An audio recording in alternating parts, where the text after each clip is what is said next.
Another day, another basketball stories na naman ang pagkukwentuhan natin. At ngayon nga ay pag-uusapan natin ang balitang pagkuha na ng Denver Nuggets sa third seed sa West at ang balitang bagong player na makakatulong sa Los Angeles Lakers. Na-extend na nga po ng Denver Nuggets ang kanilang win streak sa 10 games matapos nga po nilang maipanalo ang kanilang game kanina laban sa Memphis Grizzlies sa score na 136-119. Sa pagtatala nga po ng double-digit points ng kanilang 8 player sa paunguna ni Jamal Murray na nakapagtala ng 26 points dito.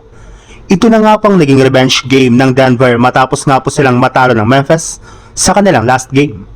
At dahil rin nga po sa kanilang pagkapanalong ito ay umangat na rin naman nga po sa 52 wins at 28 losses ang kanilang record bilang ika-third seed sa standings ng West. Umabot na rin naman nga po sa 1.5 games ang kanilang kalamangan sa ika-4th seed at ika-5th seed na Los Angeles Lakers at Houston Rockets. Kaya mukhang ayaw na nga po talaga ng Denver Nuggets na mawala pa sa kanila ang kanilang pwesto bilang ika-third seed. Sinisikap nga po nilang siguraduhin ngayon na mai-extend nila ang kanilang win streak upang sa ganon ay masecure na nga po nila sa mga susunod na araw ang home court advantage pagdating ng first round ng playoffs.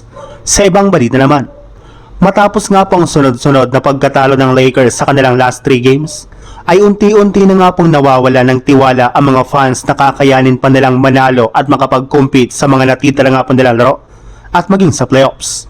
Simula nga po nang mawala sina Austin Reeves at Luka Doncic ay bigla na lang naman nga pong nanlamya ang kanilang galaw sa loob ng court, mapa-opensa man yan o depensa.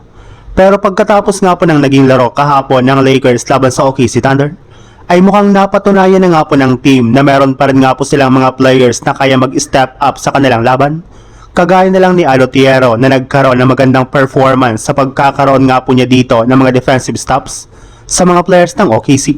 May ilang mga hustle plays rin naman nga po siya dito at pinatunayan nga po niya na bukod sa kanyang athleticism ay meron rin nga po siyang shooting sa 3-point line.